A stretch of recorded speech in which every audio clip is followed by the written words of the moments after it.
Well, welcome to the fifth live show. Thanks for joining me. I'm Nigel Main, and I'm the host. And if this is your first time here, I'll just give you a bit of background about what we're doing. Come on to that in a second. But what we're all about. Excuse me, sir. This happens every time. Every time, as soon as I go live, everything's fine beforehand. As soon as I go live, I start coughing. Hang on. Anyway, right. Thanks for joining me. I hope you've had a good week. It's been an interesting week yet again. Not the negative news stuff, but in terms of AI, and the AI thing really intrigues me because you've got Bard from Google, you've got more revelations and more activities happening with Copilot and Microsoft and ChatGPT. You've got Firefly from Adobe. You've got new models, new versions coming out from Playground and Stable Diffusion and Midjourney. And so, in a way, it's important to keep an eye on this as to how it affects us as business owners. Now, the point about business owners, and it's business to business owners. I really want to be kind of crystal about that, because what I've learned over the past 20, 30 years is that there is a divide between B2B and B2C. You think, well, of course there is, but not within marketing. Marketing people don't look at them as being different. If you look at recruitment, if you look at job boards, there's no distinction between the two. And this is the critical, absolute, fundamental problem. And I've mentioned this in the previous streams. We are not excuse me, we're not going to help you sell jeans, trainers, cars, boats, anything like that at all. What we're talking about is the for goodness sake, is the ability of a company to enthuse another business to buy from them.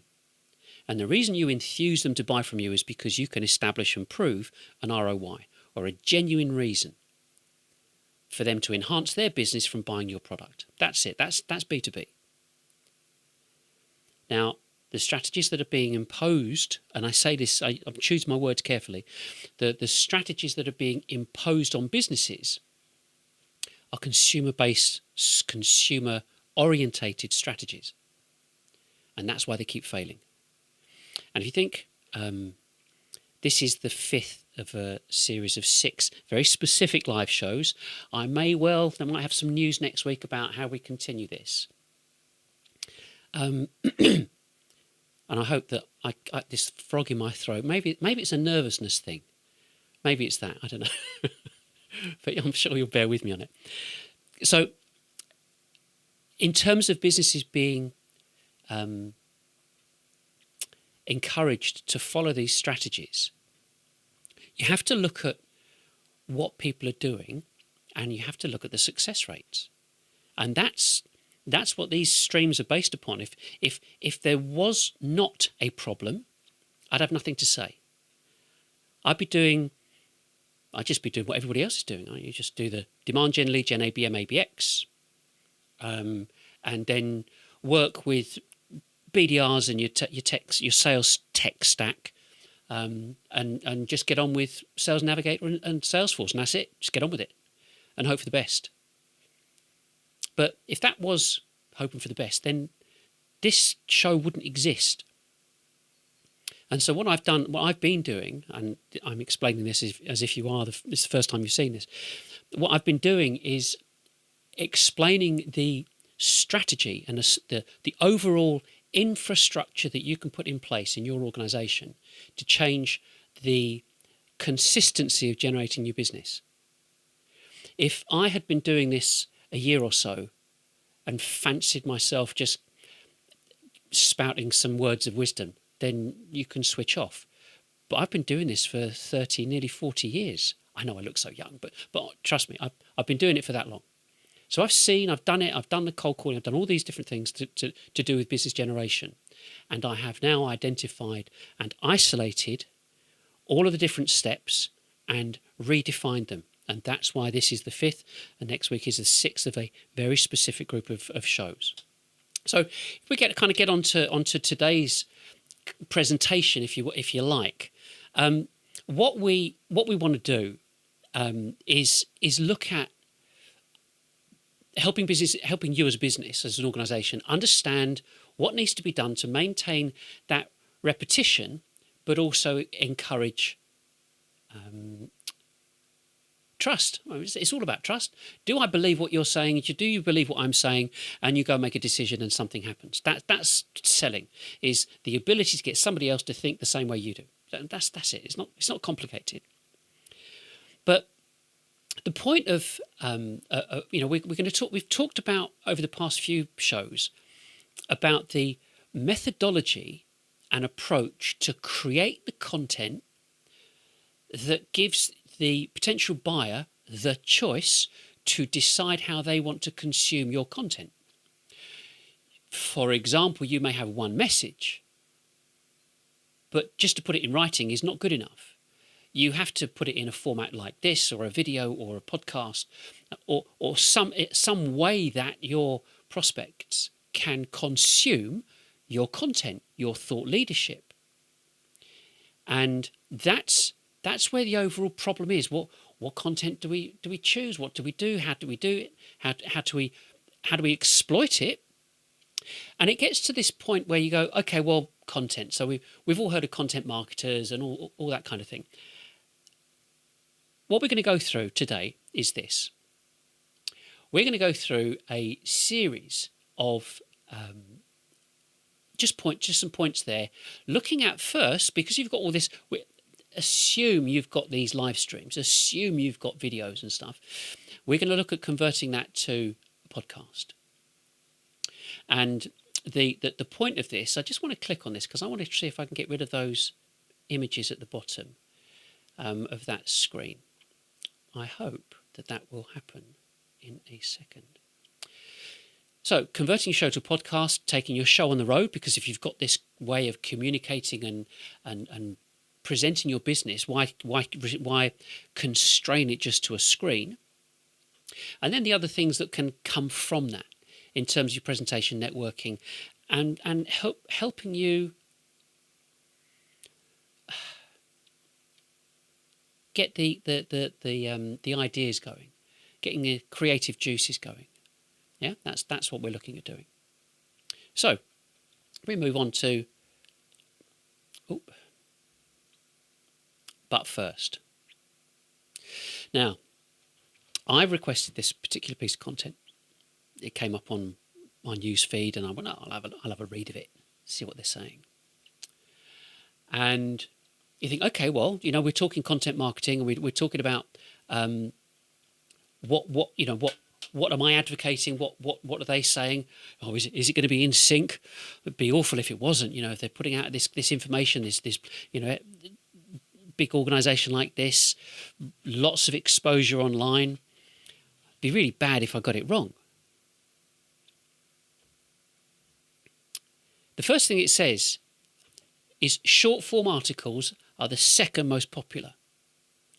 It's a bit of glee creeping in here, but the second most popular. And what we talked about before was about the format that you need to use when you create written content.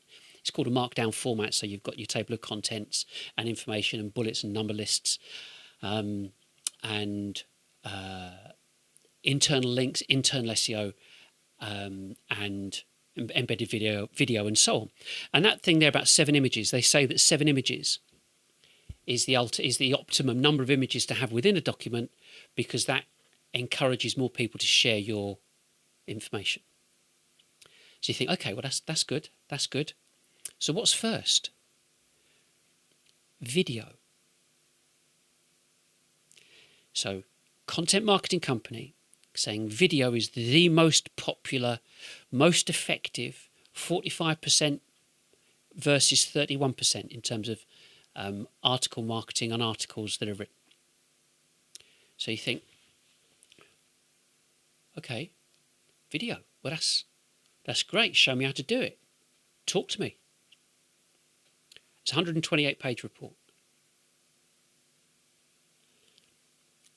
Doesn't say anything about video. It says everything about writing content, what to do, how long it should be, where it should be posted, all this kind of stuff. Mentions some other bits, like it does mention podcasts, but podcasts are really, really, really not really important. Only 10%. So you think, okay, podcasting. I'm going to talk about podcasting in a minute, but I read a comment by someone that said, if you want to do podcasting for B2C, oh yeah, it's really great. 45 minutes, hour. Joe Rogan is even longer. And look at, he was paid 200 million, I think, or 100 million for his show to shift it from YouTube to Spotify. But this comment really stuck with me. It said that there's no point doing anything longer than a 10-minute podcast for B2B because everybody knows how to run a business. Everybody knows what to do. And so you're just spouting a load of nonsense because you think you know it all.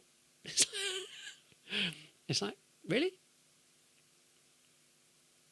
So if you look at this, you think, surely they're going to, if video is the most popular, surely they would explain and give all the statistics surrounding video. How long the video should be, what it should be about, how it should be filmed, who should be in anything, everything. Zero, virtually zero. It's nothing. And so you have to ask yourself, why? Why would that be? Why would they do that? And it's not that I'm cynical much, but it's not that I'm cynical. But when you've been spending so much time looking at what's been going on in B2B marketing, you then start to realize that there's a bit of laziness, fear, lack of creativity. My view, it's not really a view. The people that wrote this are content marketers. They are writers. So the writers, the copywriters, are advocating what they do. But they're also saying, yeah, but video is a bit too complicated, isn't it? You don't want to be doing that. You want to concentrate on what you do know. Us, here we are. We're the content writers here. You need us because look at all the statistics that we've got that relate to written content. Don't worry about audio stuff and video stuff. This is our craft. This is what we do. So you think, well, how often do people read this stuff? If you think that what is acceptable is that a piece of content written for a B2B audience is written and perceived to be good, and then if you want to read it, you've got to give your details in order to download or read or get access to it with marketing automation, going back to demand gen, lead gen, ABX. So you can write this content, doesn't matter what your content looks like, reads like, nobody's going to know until they give you their email address. You might think, well, that's okay, I'm quite happy with that. No, because you know and I know people don't want to give their email address out. They don't want to give all that information out. So then you come on to this. This is interesting. Demand base. Demand base, big ABM organisation. 2 quotes on here. The reason I've highlighted it, that I'm put a big arrow to it and so on, is the top heading says, buyers are even harder to reach than ever. And the writer, the author, is John Miller, who's the CMO at Demand Base. Says, personally, I avoid putting accurate data into a form since I know it'll get unwanted emails and phone calls. Wait a second. Wait a minute. He's confirming what I'm saying. So why would you want to buy into this? Why would anybody? If the buyers and people that are looking to learn can't get access to content, and if they do, they'll give you false or incorrect information, or worse, which is normally the case, I'm not filling out the form. I have to find out some information elsewhere. So it's a problem. But this is the same organisation that advocates reverse IP lookup and gifting. So I'm against reverse IP lookup because I think it's stalking. And when it comes to gifting, absolutely not, because it opens the door to other incentives to get people to buy. It's called bribery, but someone could easily say, "Is this all you're giving me?" Well, what else do you want? So you can see that there's this constant narrative from the marketing people and from marketing as an entity almost, and it strikes me that marketing have got the high ground, and they're defending the high ground, and they've done it in such a way that the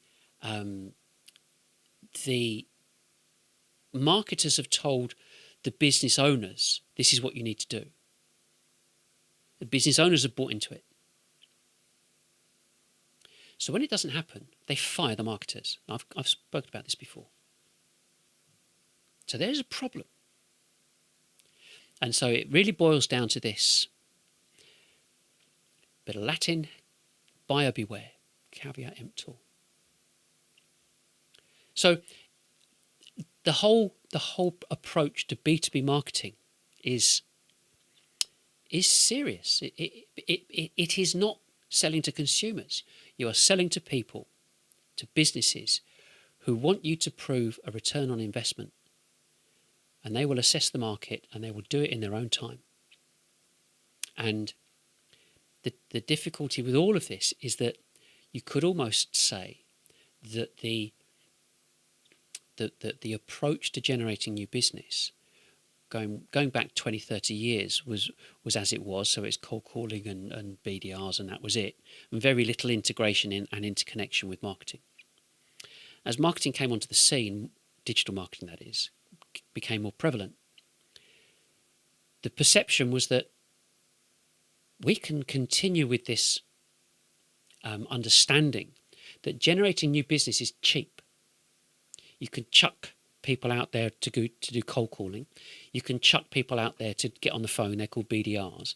You've got this resource which is Sales Navigator, and you've got this machine which is called marketing automation, our automatic method of generating compliment slips or bits of information that relates to a customer, and then we just go and call them up and go and see them. No, it doesn't work that way. Everybody knows it doesn't work that way. And the shocking statistic of this is, if you read the Financial Times and you look at their statistics, and CB Insights and Harvard Business Review and so on, you've got this situation of statistics. Do you believe the statistics or not? Who do you want to believe? 91% of businesses after 10 years go out of business, go bust, according to the Financial Times. And according to Harvard Business Review, if you go back to the first set of figures, 20, 30, 50, first, second, third year. So 50% go bust by the third year, 91% by the 10th year, according to the Financial Times. And then Harvard Business Review say 40% of businesses that receive investment go bust, 75% never achieve the targets that they set themselves, and 95% don't make the investors a return on investment. So all the statistics are out there, all the information's out there, and the average tenure of a CMO is 18 months. So things are not good. But I suppose it's a bit like, in the event that nothing exists, that because people don't know of a different way to do it, well, we just better keep on doing what we're doing. And people will get what they've always got. So when it comes to content, because this is critical, because it's not like saying, well, actually, that there are so many different ways of engaging with a prospect. No, there aren't. You can produce something in writing. You can produce something audible, podcast. You can produce a video, or you can do this, which is live. There is nothing else. So of those, what do your prospects prefer? You don't know, and I don't know.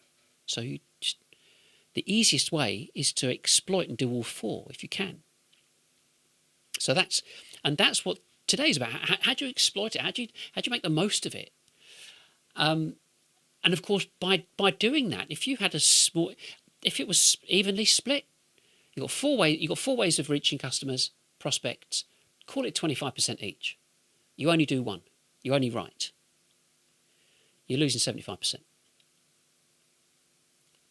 That's one way of looking at it. The other way of looking at it is that they all want to look at information at different times on different mediums because it suits them. Well, you're serving them, aren't you? You're serving your prospects and your customers. That's what this is about. And having that kind of servant mentality to support and give them what they want so they keep paying you. That's how it works. So with this, if you've got to look at exploiting your content, reaching more people, and keep it simple. There is keep it super simple, keep it simple stupid, keep it strictly simple. There's lots of analogies, but you're with me on that, yeah? So the first thing is looking at this kind of the converting it to a podcast, and I think that the easiest way of kind of looking at this is why are we going to do this?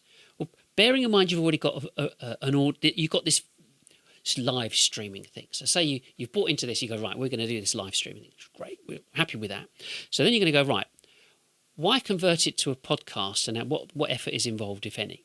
You go, okay, well, there's about 4 million podcasts around. You can read that. 75 million of them are on Apple alone. And in the States, and you have to kind of accept this kind of globally in a way, with 320 million people living in the States, 62% listened and have listened and do listen to podcasts. That's a lot of people. So what's going on with it? Why is it constantly on the rise? Well, if we look at this stuff to begin with, top left, Apple kind of kicked it all off, didn't they, really? Way back when. You can now have channels on Apple, their podcasts, and they are pretty much the prominent player within the podcast community. Spotify, a couple of years ago, Spotify invested $500 million into their podcasting ecosystem, so to speak, to become kind of Spotify for podcasting, as well as Spotify for music. Spotify bought Anchor. Anchor promote video podcasting. YouTube, a week or 2 weeks ago, announced that every content creator, every organisation that is on YouTube that has a video can now convert that playlist to a podcast. You have to think about that for a second. The millions and millions and millions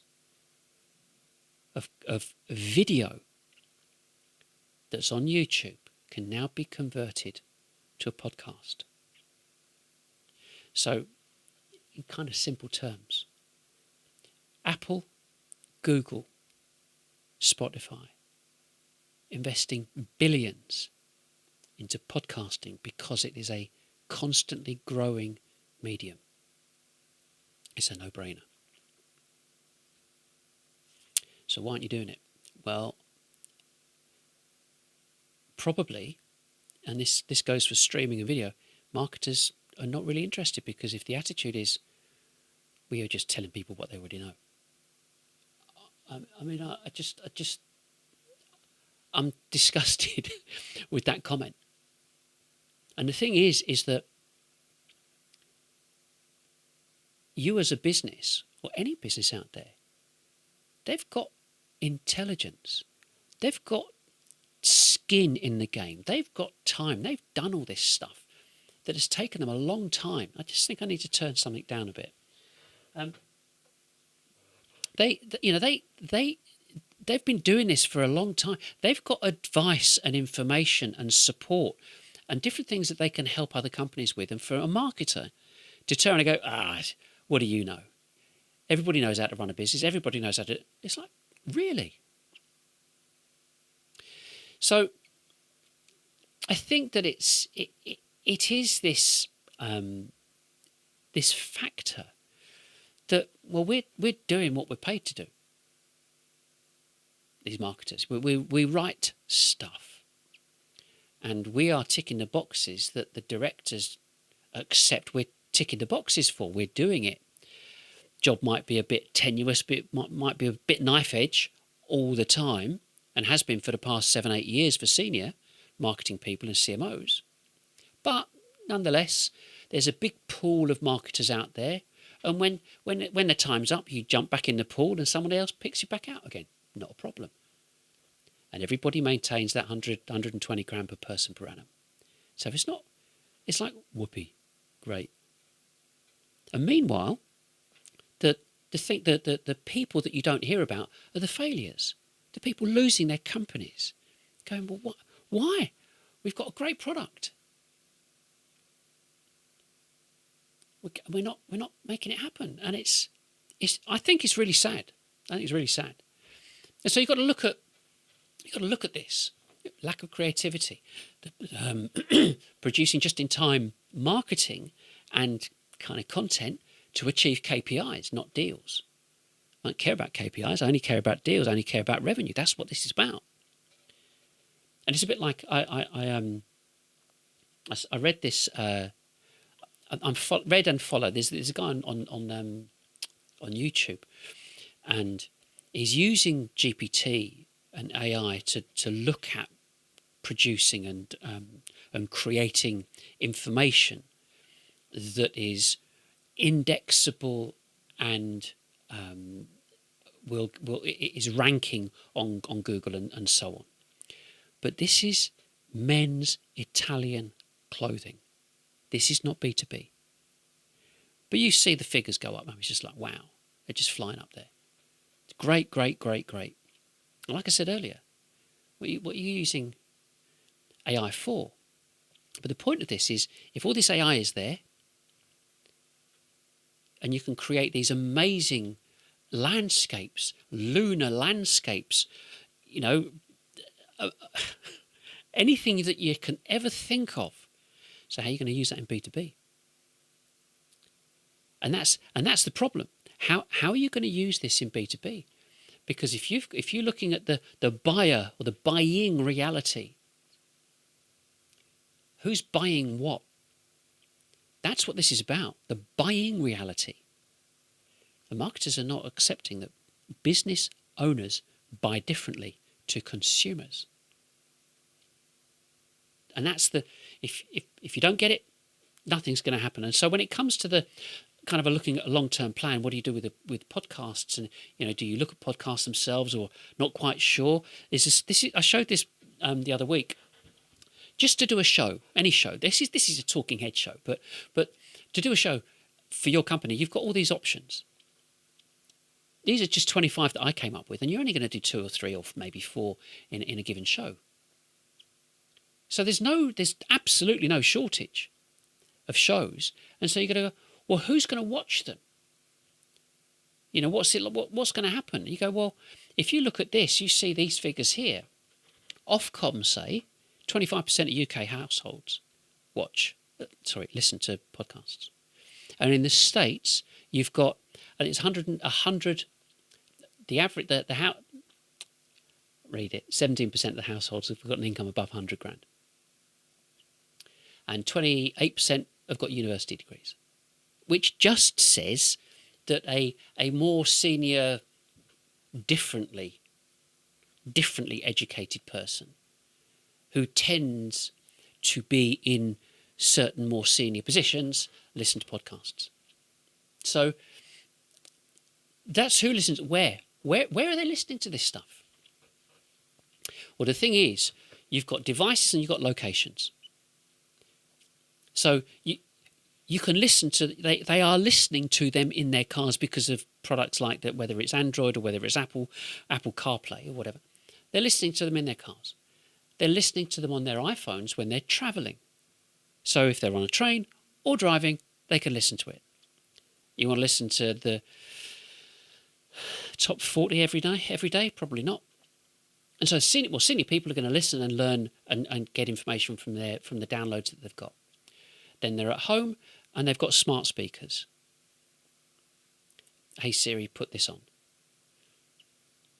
So there's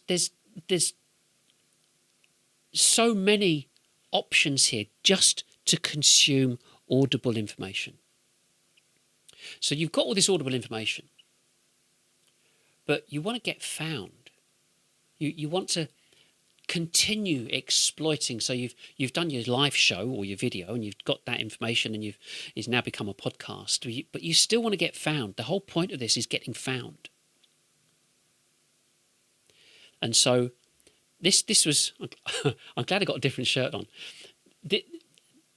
We're looking at transcripts specifically.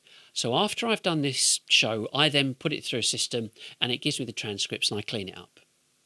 The reason I clean it up is because there are certain words that I might say very quickly, or certain technical words that it doesn't pick up. So it just needs to be cleaned up. Cleaned up, saved, re-uploaded, and I upload all of these shows onto our website with the transcript, with the subtitles, the closed captions as they're called. Why? Why would I do that? Well, there's two reasons. Most videos are watched in silence because they've got captions on them. So that's the first thing. And secondly, what the search engines don't do is that they don't go, oh, look, Nigel's uploaded a video. What we'll do is we'll go and transcribe that as best we can, save that data, and use it for indexing later. Said no search engine ever. It doesn't work that way. So at the moment you can get found on Google if you have a reasonable description, YouTube, a reasonable description and keywords in your title, that's it. But there's another part to it. If you ask Alexa, give me a list of options to listen to, of podcasts to listen to, how's it going to know? Unless you have metadata that tells the search engine what your content's about. It's called structured data, and you create your transcript, which gets pasted into structured data, however you do it, and therefore the search engines are able to crawl your content, read it, and index it, and rank it. That's why that's so important. We use Buzzsprout as our host for our podcasts, and we're able to put that information into Buzzsprout. So every transcript that we've got, we put onto Buzzsprout so it can get indexed. And I just put RSS up there because you've seen that image of that logo before. Really simple syndicate. It just means that that's how they are distributed. So you go onto Buzzsprout, we go onto Buzzsprout, we post it just on Buzzsprout, and Buzzsprout syndicate it to 20 other platforms. So when we're talking about how to exploit our content, not just about taking something that was done visually like this, but we take the audio, reprocess the audio, get the transcript, put it into a platform, and then they syndicate it out to another 20 platforms. It's kind of happy days. So that's really important. So then, this is it technical? No, it's probably not. But I'm not going to treat you like you don't know anything technical at all. You saw this. I showed this last week. So you've got one host and you've got two guests. Okay, one host and three guests. So this is streaming live. Yeah. Now, the way of it's a technical thing, but if the way you do this is you use two or three elements. You use a thing called a streaming bridge, which is just a box that you plug the Zoom call into what's called Zoom ISO, which ISO means isolate, and it means that you can isolate your audio specifically to enable you to have the highest quality audio to accompany your live stream and or video. And that's why you want to do that, so that you get the best quality. Now the thing is we've all seen this before, we've all done it before, or experienced this before, is, when I don't know, you might be looking at YouTube or something, and the picture quality is really rubbish, but the audio is good, so you can bear that. But as soon as you can have a great looking picture, but if the audio's bad, you can't stand it. I can't. And it's not a phenomenon, but people go, I can't be dealing with that. So it's really important to get the audio just right, just nice and clean and crisp. And there are different ways of doing this. You can use something like this, an all-in-one solution. If I go back to here, you can see we've got one of those types of units here. But the point of this is that you can just do audio. You don't have to do video every time. And if you are using something like this, which is a bespoke structured platform unit device that you will record high quality audio, you could plug output from this and plug it into your camera, and therefore you've got great audio without having to do any additional editing. All different options, but that's the point. So you've got your live show, and you've been able to exploit it because you've converted that live show and or video. And bearing in mind, really important point, if you're able to do live shows, you're able to do video, period. Same kit. So whether you do it in a studio or whether you take your kit to your prospects, or rather your customers, and you shoot them, talking about how wonderful your company is, you've got all the kit. Mics, lights, cameras, you're away. Okay. So go live and in person. Now, last week? I'm pretty sure it was last week and the week before. I've mentioned about a 10,000 name database. So we've talked about your total addressable market. We've established that if you're selling to companies that have got 50 employees or more, there's about 44,000 companies that fit that profile in terms of number of employees, which means they're turning over 6 million plus. So kind of go with that. There are smaller. There's 212,000 of companies in the UK of 10 employees to 50. But we just take the larger one. And of the larger one, choose 10,000. So you've got your SIC codes, you've chosen 10,000, you've got 10,000 name database. With that, because you've got all the postcode data and everything else, you can then decide where it would be most ideal to host a live show, to invite them to come and see you.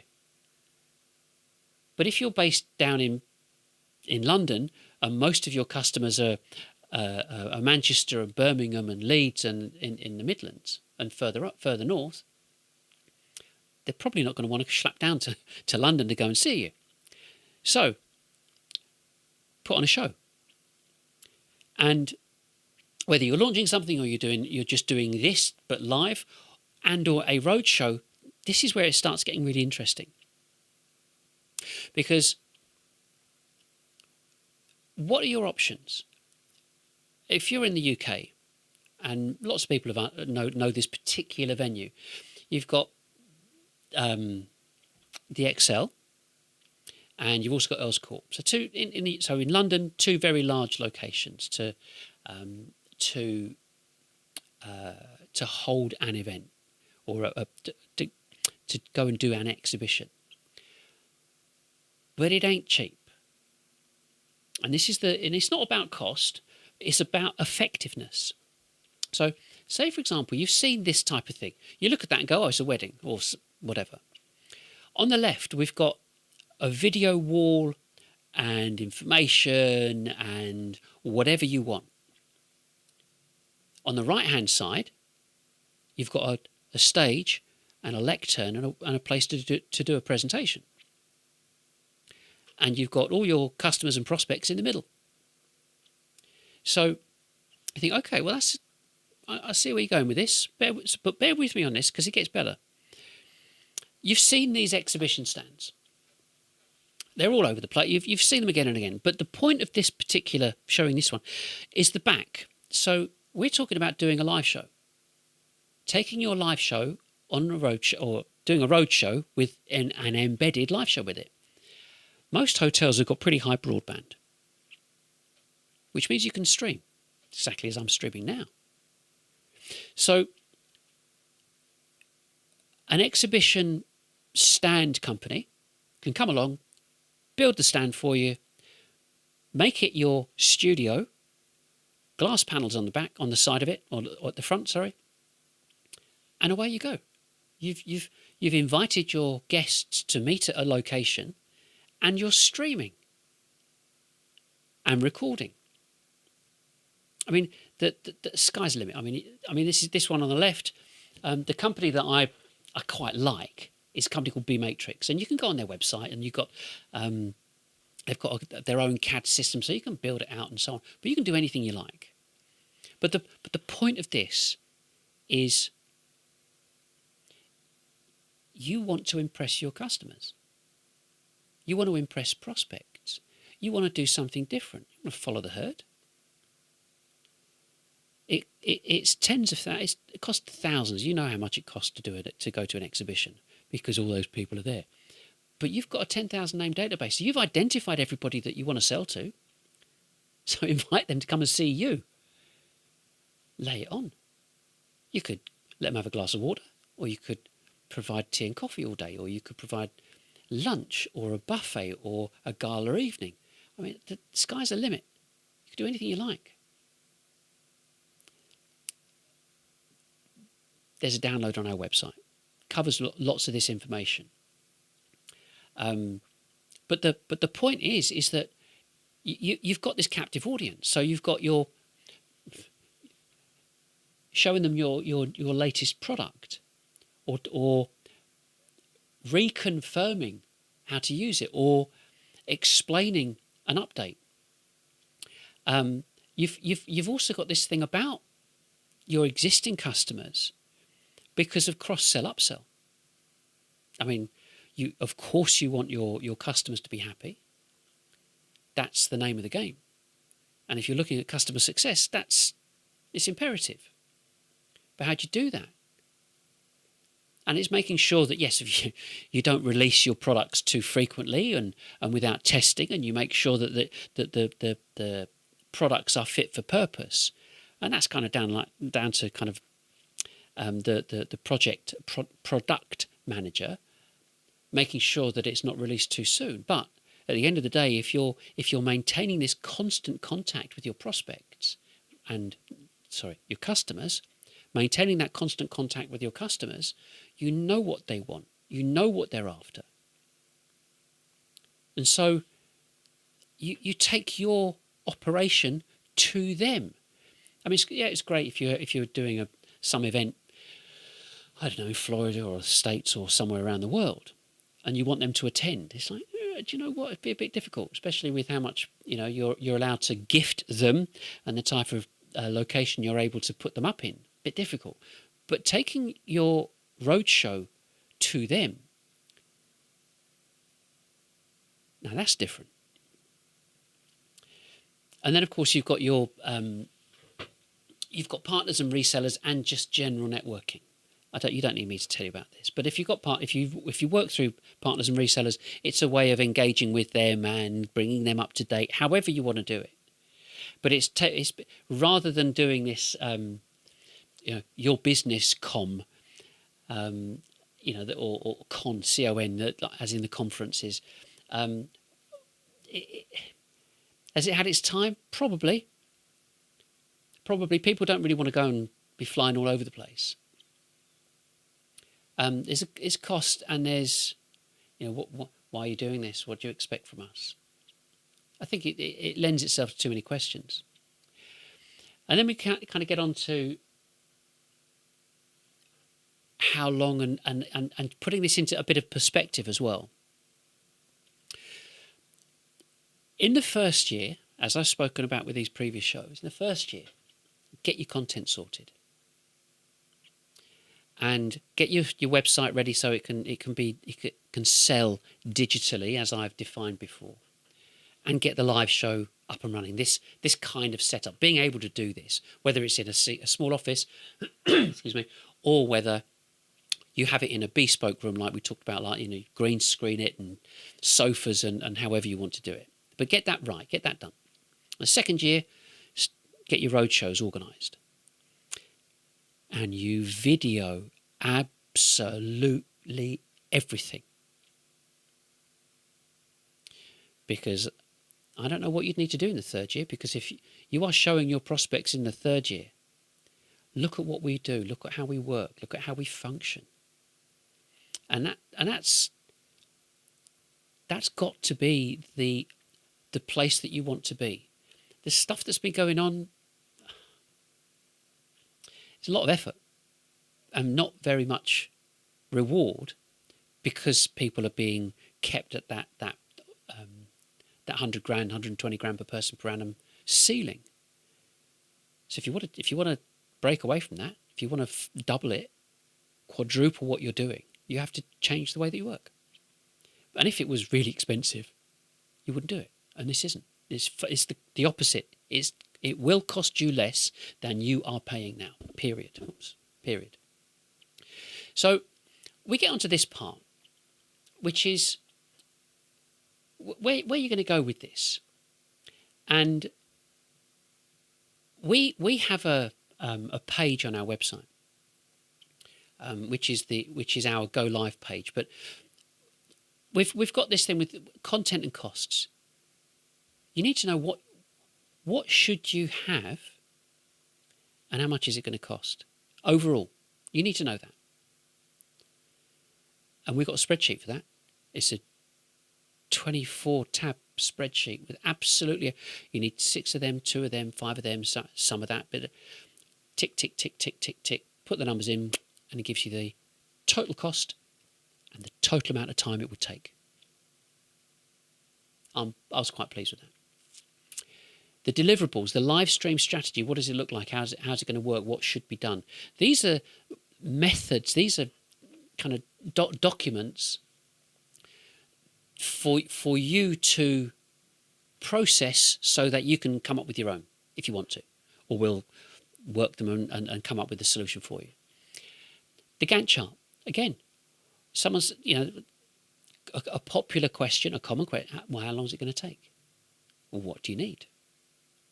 If you've got great content and all you need to do is just get rid of that email form because your content's great and it conforms to that markdown format and everything else, you just need to get it indexed by Google, well, it's not going to take very long at all. But if you need to work through that, then you need to identify what type of content you need to serve whom. And finally, the statement of works, which is kind of who does what, when and where and who's responsible for whatever. So the point of producing these documents, and they're all on here, on this page here. So if you go to our website, Go Live tab, you'll see it is just one page. There's no drop down with it, as there are with the others. It's just this page. And these are the sections that we've done. We did the initial intro live stream. And then we did stage 1, stage 2, stage 3, stage 4, which is, I've called it project management. I don't really know what else to call it. It's the best thing to call it, really, which is today.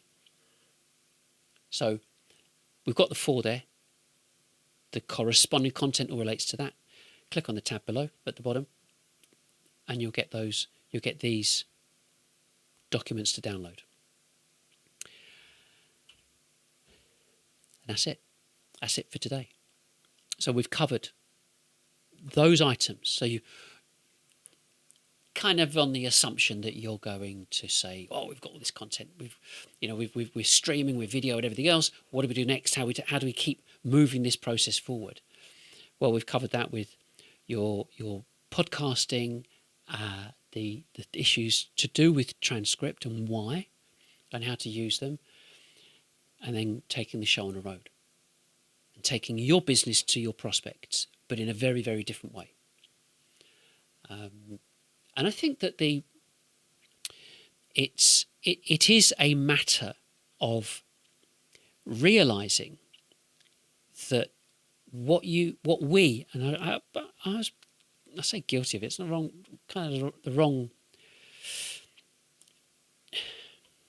it's the wrong word. We have all followed what the great and the good told us to do. It doesn't make sense if every single company is using the exact same software. Everybody's got marketing automation, using pay-per-click, landing pages, and so on and so on, ABM, ABX. Everybody, every B2B is using the same tools, yet everybody thinks that they can make it better than the next company. Yet everybody is doing the same turnover per person per annum, averaging. So do what you've always done, get what you've always got. It doesn't make sense that you are going to better your competition. The only way you could even remotely think that that would be a possibility is by saying, well, we've got the world's best copywriter for headlines in the world working for us. Really? Where do you work before? Don't quote me. Coca-Cola. Well, they're selling drinks. You're selling software. So what? How do these people in business buy stuff? Oh, I don't know. I'm just getting people to buy drinks. So it's ludicrous. It just doesn't make sense. But the trouble is, you will get businesses, you will come across colleagues and within your own companies and so on. People will fight you to keep things as they are, simply because that's what they understand. I know how to do this. Yeah, but it doesn't work. It doesn't matter. I know how to do this. You've got to change. I'm not changing. It doesn't make sense. And clearly this isn't a close, because we cannot close anyone. This has to be done from the heart, from your heart, to go, well, actually, I think he's got a point here. Maybe we should just have a chat. Okay, there's my close. Maybe we should just have a chat. Just give me a call, message me, and we'll just have a chat and put you on the right direction, point you in the right direction. If there is, I suppose the best way of putting it, if there is an opportunity for us to work with you, then it will be revealed. If there isn't, equally, it will be revealed. But we've presented ourselves in such a way that means that absolutely everything's in writing. Absolutely everything's accessible on our website. Absolutely everything I've said is referenceable through statistics and reports and the internet and everything else that proves what we're saying, what I'm saying, is just simply accurate. True or false, just accurate. It's what they've said, what other people have researched. And so you kind of take with a pinch of salt, it's talking about whether you're looking at content, whether you're looking at ABM, ABX. It's like, people can say what they like. Can't stop them. Buyer beware, caveat emptor. So when it comes to the decision that you make as a company about how you move forward, you can guarantee pretty much what you're doing at the moment.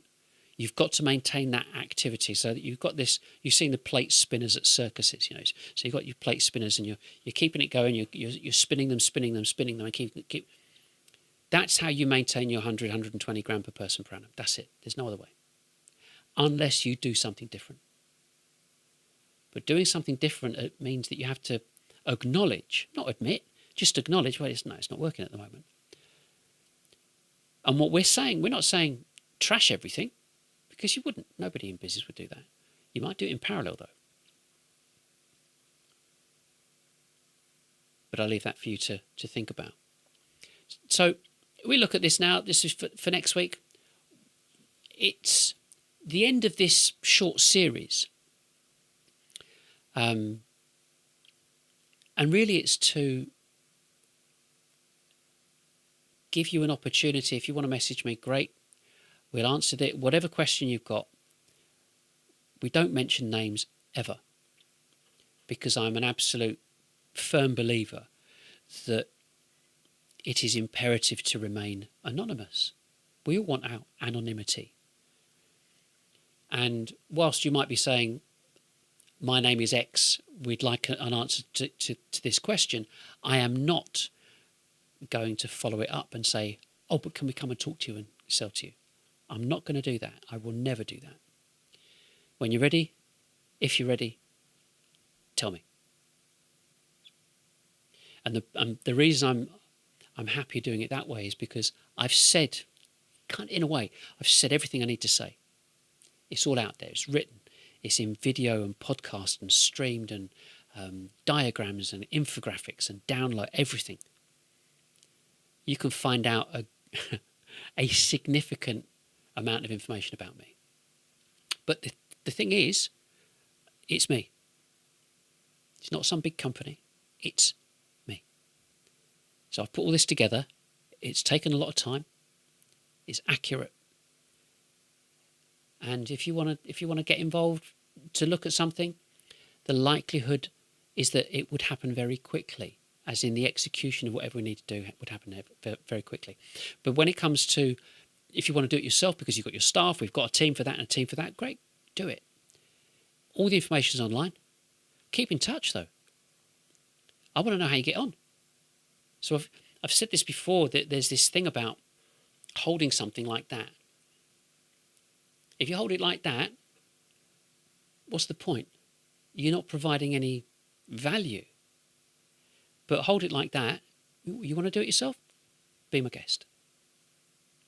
There's nothing on our website that requires an email form to be filled out anywhere. There's no tracking, no nothing. But if you want to do it quickly, then you go, well, we'll give them a call. So next week, so we've got this for next week. Did I miss anything? I'm going to have a think about this. Did I miss anything? I can't remember. How to go about getting started? Where do we think is the best place to start with our website and what we're doing? What are we doing next? And I'm going to look at some of our statistics to talk a bit more about Social 444, because we practice what we preach, of course. And so we see the uptick and down and the changes of impressions versus engagement and so on. A bit about behind the scenes, because you can't see what I can see. And there's stuff all around here. I'll put another camera up so you can see it. And also we'll do the FAQs and the Q&As, as we said before.